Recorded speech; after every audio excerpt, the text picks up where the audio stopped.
Good morning, students. Today in this lecture we are going to discuss the rate law expression and order of fraction. So first of all we will start with rate law expression.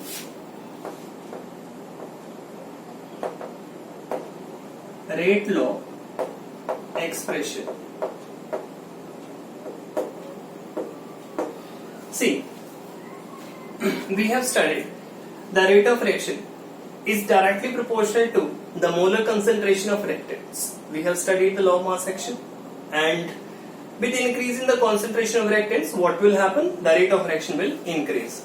So, consider a reaction A plus B give rise to AB.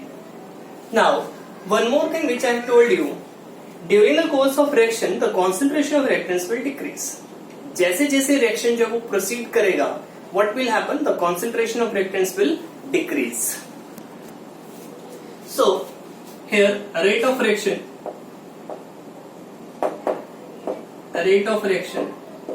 is directly proportional to concentration of A and concentration of B. Then rate of reaction is equal to rate constant K into A and B. Concentration of A and B. See, in the rate law expression, what we will do?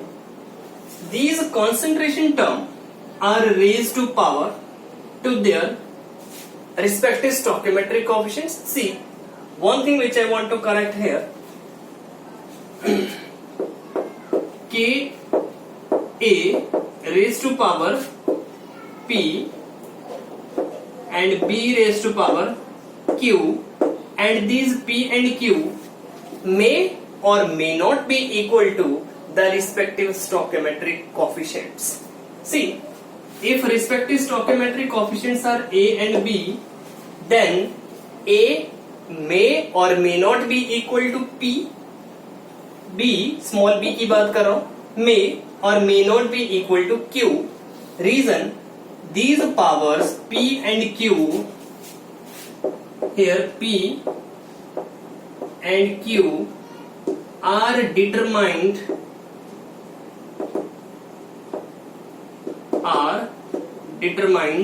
experimentally.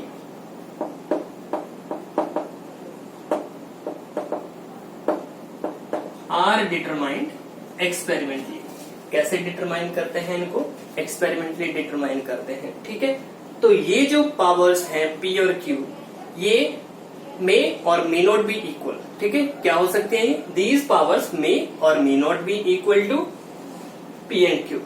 ये पावर्स जो हैं P और Q जो हैं वो A और B के इक्वल भी हो सकती हैं और नहीं भी हो सकती हैं. Reason, these are experimentally determined. इनको जो है वो कैसे डिटरमाइन किया जाता है? एक्सपेरिमेंटली डिटरमाइन किया जा सकता है. तो एक्सपेरिमेंटली जो भी ऑब्जर्वेशन आएगी, अगर ये इक्वल है well and good, otherwise they may be different. ठीक है, पावर्स जो है वो डिफरेंट हो सकती हैं.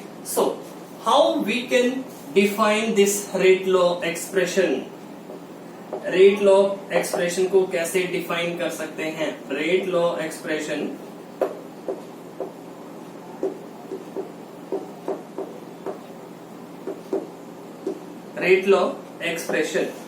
ठीक है, कैसे डिफाइन किया जा सकता है? It is defined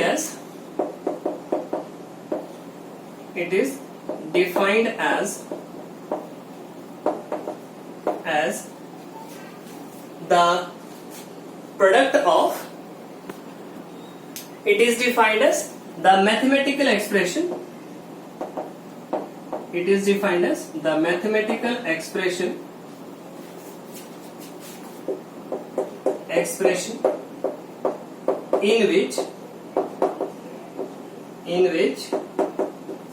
the rate of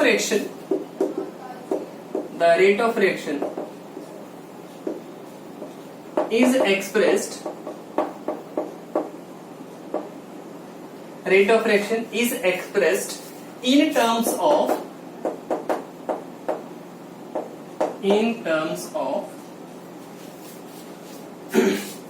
product of product of molar concentration of reactants molar concentration of reactant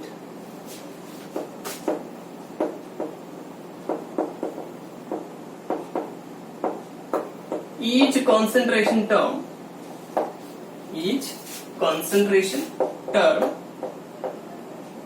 raised to the power to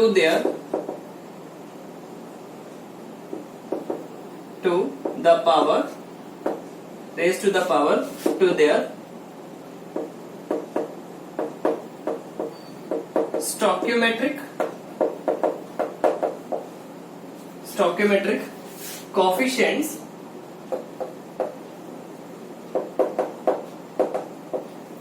raised to the power to their respective stoichiometric coefficients in a balanced chemical equation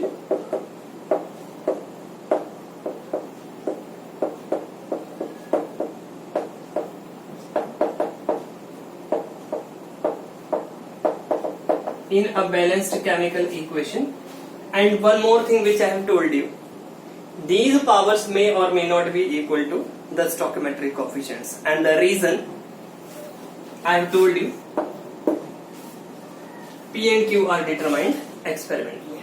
ठीक है, तो जो भी हमारे पास expression और rate law expression को फिर से अगर हम डिफाइन करना चाहें, it is defined as the mathematical expression in which the rate of reaction is expressed in terms of the product of molar concentration of reactants, each concentration term raised to power to their raised to certain powers which may or may not be equal to the stoichiometric coefficients in a balanced chemical equation. ठीक है, which may or may not equal to you can include because these powers are determined experimentally. ठीक है, सो ये concept आपको जो है वो समझ आ जाना चाहिए. यहाँ पे मैं एक चीज आपको क्लैरिफाई कर दूं कि जो यहाँ पे जो पावर्स हैं ये इक्वल हो सकती हैं स्टोइकोमेट्रिक कोएफिशिएंट्स के, और जरूरी नहीं है कि ये इक्वल भी हो. ठीक है, because it is not a certainty कि ये जो है कोई कंपल्शन नहीं है कि हाँ ए और बी जो है वो पी और क्यू के इक्वल ही होंगी. ये डिफरेंट हो सकती हैं बिकॉज पी और क्यू की जो वैल्यू आएगी वो कहां से आएगी, वो एक्सपेरिमेंटल डाटा से आएगी.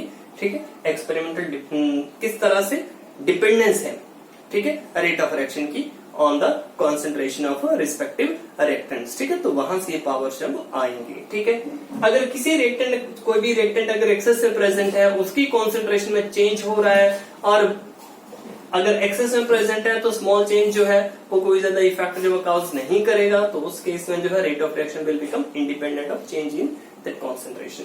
ठीक है, so this is rate law expression. Now after this we will write an expression for order of reaction. What is order of a reaction? ठीक है,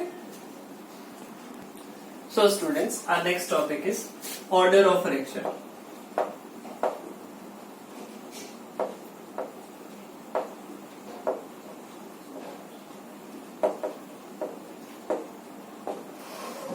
Order of reaction. See, order of reaction is defined as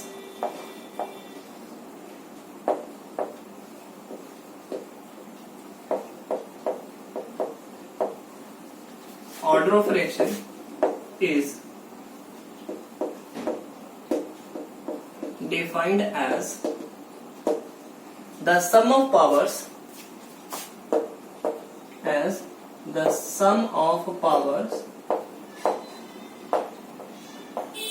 to which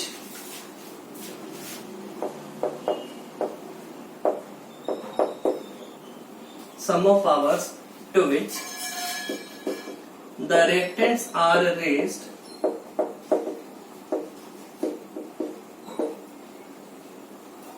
sum of powers to which the reactants are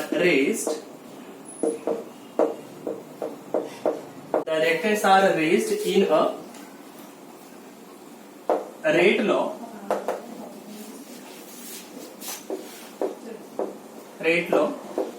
expression. ठीक है, Suppose I have a reaction A plus B give rise to AB and rate law expression, rate of reaction, rate law expression जो यहाँ पे हमारे पास आ रहा है that is equal to rate constant के into concentration of A raise to power P into concentration of B raise to power Q. And generally simply यहाँ पे अगर हम एक्सपेरिमेंटली अगर नहीं जा रहे हैं, सिंपली अगर बाय डेफिनेशन अगर हम यहाँ पे देखें देन ऑर्डर ऑफ रिएक्शन किसके इक्वल आ जाएगा? Order of reaction will be equal to क्या बताया था? Sum of powers that is equal to P plus Q. ठीक है, so generally order of reaction जो है that is equal to the sum of powers to which the reactants are raised in a rate law expression. ठीक है, rate law expression में reactants की जो भी पावर अपने रेज कर रखी है उसके सम के इक्वल होगा क्या? Order of reaction. And one more thing which I have clearly told you these powers P and Q are determined experimentally। ठीक है, ये जो powers हैं ये experimentally determine होती हैं। And one more thing which I have told you, these may or may not be equal to what? The respective stoichiometric coefficients। ठीक है, so sum of powers जो है that will be the order of a reaction। Now the reaction may be of different orders। reaction जो वो different order के हो सकते हैं। ऑर्डर ऑफ रिएक्शन के साथ साथ मैं आपको एक और कॉन्सेप्ट बता दूं that is molecularity of the reaction. And what is molecularity of the reaction? Molecularity of a reaction is defined as the number of species which are undergoing simultaneous collision. किसी केमिकल रिएक्शन में कितनी species के बीच में simultaneous collision हो रहा है that is known as molecularity of the reaction. ठीक है, तो मॉलिक्युलरिटी ऑफ द रिएक्शन क्या है? Molecularity of the reaction is defined as the number of species undergoing simultaneous collision. And what is order of reaction? The sum of powers to which the reactants are raised in a rate law expression. ठीक है, and if you want to distinguish between order of reaction and molecularity of a reaction, then order of reaction can be zero। order of reaction जो zero हो सकता है। molecularity of the reaction cannot be zero क्योंकि at least one species reactants होंगे तभी तो आपके पास products बनेंगे। अगर मॉलिक्युलरिटी ही जीरो है, किसी भी स्पीशीज के बीच में कोलिजन हो ही नहीं रहा है, मॉलिक्युलरिटी ऑफ द रिएक्शन जो है वो जीरो नहीं हो सकती है। Order of reaction can be zero. Sum of powers अगर डिपेंडेंस नहीं है तो सम ऑफ पावर्स जीरो हो सकता है, but molecularity of a reaction can not be equal to zero. ठीक है, इसके अलावा और अगर बात करें मॉलिक्युलरिटी जो है रिएक्शन की वो कभी भी फ्रैक्शनल नहीं हो सकती है। ऑर्डर ऑफ रिएक्शन जो वो फ्रैक्शनल हो सकता है। ऑर्डर ऑफ फ्रैक्शन आपको पता है जीरो हो सकता है, फ्रैक्शनल भी हो सकता है, 1.5 हो सकता है, 3.5 हो सकता है, 2.5 हो सकता है, बट मॉलिक्युलरिटी जो वो ऑलवेज होल नंबर होगी, 1 होगी या तो 2 होगी। ठीक है, 1.5 नहीं होगी। ठीक है, so all these are the differences between the molecularity of a reaction and order of reaction. ठीक है, सो अगर ऑर्डर ऑफ रिएक्शन अगर हमें डिटरमाइन करना है तो ऑर्डर ऑफ रिएक्शन जो है that is determined by the slowest step. जो स्लोवेस्ट स्टेप होता है that is the rate determining step. ठीक है, वहां से हम ऑर्डर ऑफ रिएक्शन जो प्रेडिक्ट कर सकते हैं रेट डिटर्मिनेशन से। जबकि मॉलिक्युलरिटी जो है किसी भी एलिमेंट्री स्टेप में अगर हम देखें कितनी स्पीशीज के बीच में कोलिजन हो रहा है that will be the molecularity of the reaction. So all these are the differences between order of reaction and molecularity of a reaction. So what is molecularity? Molecularity of a reaction is defined as the number of species undergoing simultaneous collision. कितनी species के बीच में collision जो है वो हो रहा है that is known as molecularity of the reaction. ठीक है, let us discuss the examples of different order of reaction and with their units. So reactions of different orders, सबसे पहले आता है हमारे पास first order reaction.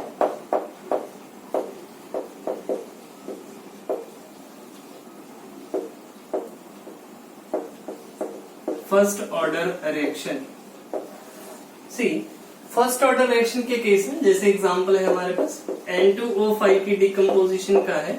N2O5 is undergoing decomposition to form 2NO plus O2।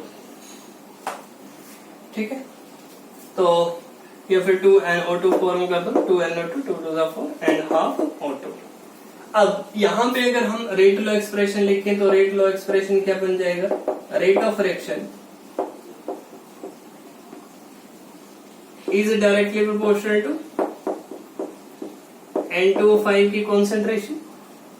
ठीक है, raise to power क्या आएगा, एक ही स्पीशीज है तो रेज टू पावर 1 हो जाएगा। देन रेट ऑफ रिएक्शन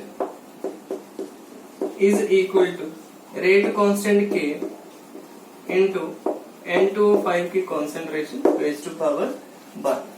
ठीक है, अब यहां से अगर हमें फाइंड आउट करने हैं रेट कांस्टेंट K के यूनिट्स, ठीक है, तो रेट कांस्टेंट K के यूनिट्स क्या होंगे वो भी हम यहां से क्या कर सकते हैं, डिटरमाइन कर सकते हैं, वो भी हम यहां से फाइंड आउट कर सकते हैं। ठीक है, सो रेट ऑफ रिएक्शन का जो यूनिट है that is mole per litre. K का जो यूनिट बन जाएगा वो क्या बन जाएगा, मोल per litre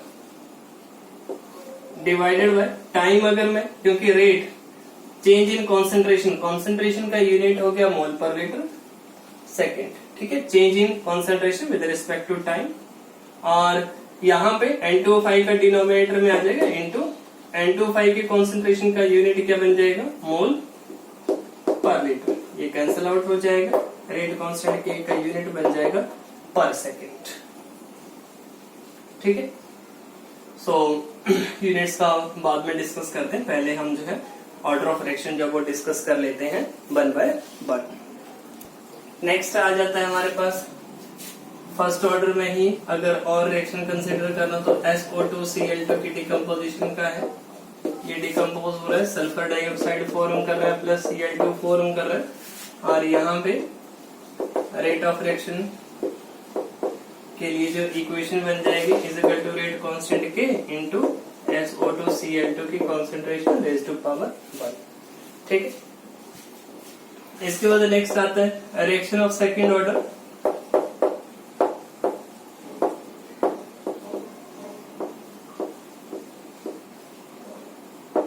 reaction of second order. ठीक है, सो सेकेंड ऑर्डर की अगर हम बात करें, suppose we have 2NO2 and it is changing into 2NO plus O2। ठीक है, तो यहाँ पे अगर हम देखें रेट लॉ एक्सप्रेशन लिखते हैं, अगर rate of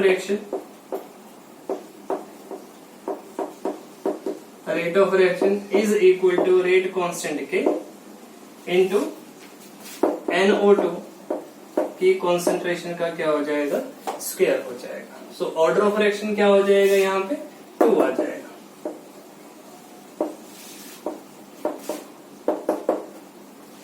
order of reaction क्या हो गया, 2 हो गया इसके केस में। ठीक है, थर्ड ऑर्डर का एग्जांपल भी डिस्कस कर लेते हैं। रिएक्शन ऑफ थर्ड ऑर्डर,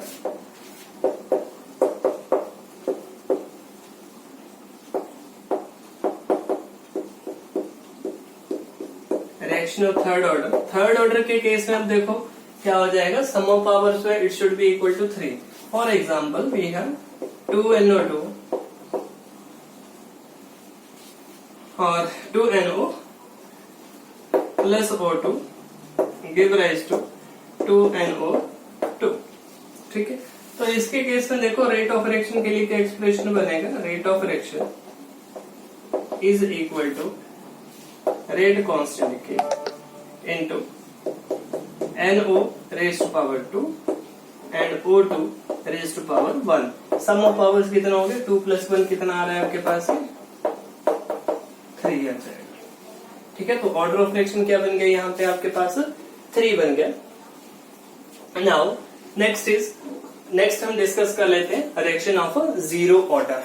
ठीक है, so reaction of zero order और zero order reaction. See zero order reaction के केस में जैसे हमारे पास अमोनिया की डिकम्पोजिशन है, 2NH3 give rise to N2 plus 3H2 gas. Platinum का सरफेस यूज कर रखा है, 1100 केल्विन टेम्परेचर जो है वो यूज कर रखा है, प्लेटिनम कैटलिस्ट यूज कर रखा है यहाँ पे। सी अगर हम यहां पे देखें तो रेट लॉ एक्सप्रेशन में हमारे पास क्या आना चाहिए, रेट ऑफ रिएक्शन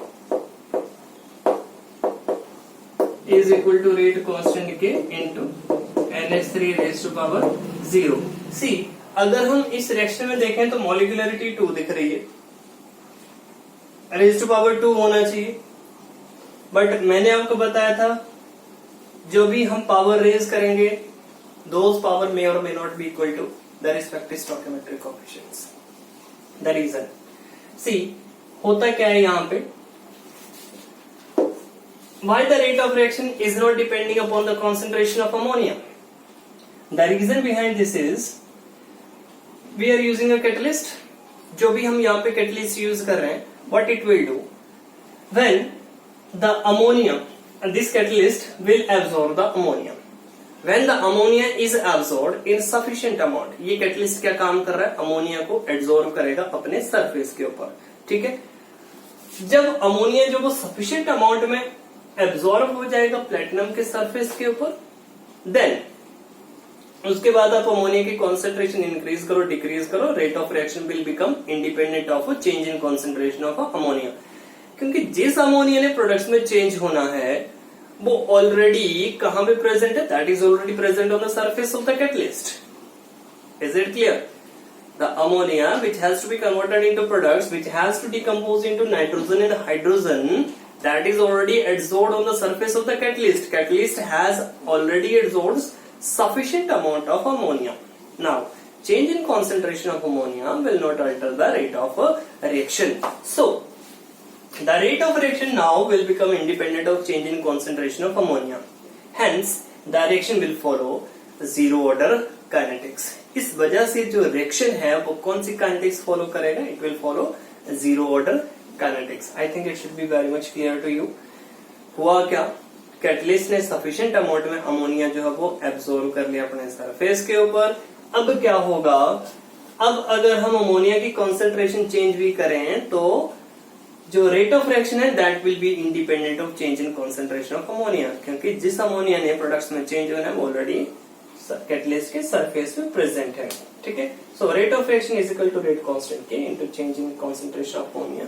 जो भी कॉन्सेंट्रेशन है रेज़ टू पावर क्या हो जाएगा, यहाँ पे 0 हो जाएगा, ठीक है।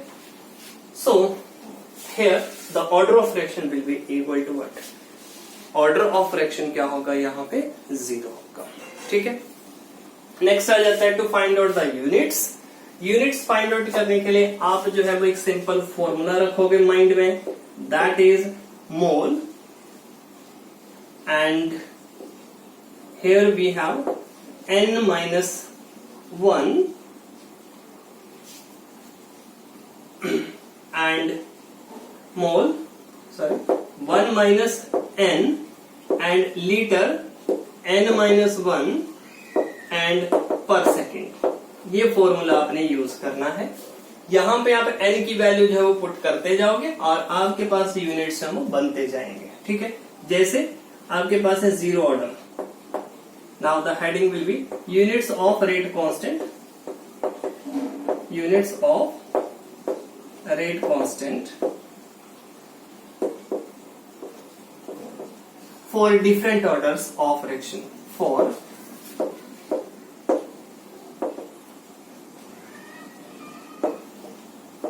different order of reaction, ठीक है। सी अब हमारे पास है जैसे for zero order reaction, zero order reaction की अगर बात करें तो n की वैल्यू आप क्या पुट करोगे, 0 पुट करोगे, तो क्या बन गया मेरे पास ये मोल 1 माइनस 0 1 ही रहा, लीटर n माइनस 1, 0 माइनस 1 क्या रहेगा, मोल पर लीटर पर सेकेंड, ठीक है। For first order, first order reaction के केस में देखो 1 माइनस 1 क्या हो जाएगा, 0, anything raise to power 0 is equal to what 1। यहाँ पे 1 माइनस 1 क्या हो जाएगा, 0 हो जाएगा। तो कौन सी टर्म सर्वाइव करेगी, सिर्फ पर सेकेंड ही सर्वाइव कर रही है। Then for second order reaction. Second order reaction के केस में देखो क्या हो जाएगा, मोल 1 माइनस 2, ठीक है, लीटर 2 माइनस 1 पर सेकेंड। 1 माइनस 2 क्या हो जाएगा, mole inverse litre and per second, ठीक है। इसी तरह से अगर हम बात करें थर्ड ऑर्डर की, for third order reaction, for third order reaction see, अब देखो थर्ड ऑर्डर रिएक्शन के केस में क्या होगा, मोल 1 माइनस 3 लीटर 3 माइनस 1 पर सेकेंड। 1 माइनस 3 क्या हो गया, मोल का स्क्वायर हो जाएगा -2, ठीक है, लीटर स्क्वायर हो जाएगा -1, ये यूनिट्स आ जाएंगे, ठीक है। So by applying this formula you can find out the units for nth order of reaction. किसी भी ऑर्डर का रिएक्शन हो आप उसके केस में यूनिट्स वो फाइंड आउट कर सकते हैं। That's all for today and with next topic that is experimental determination of order of a reaction we will discuss, ठीक है, in the next lecture.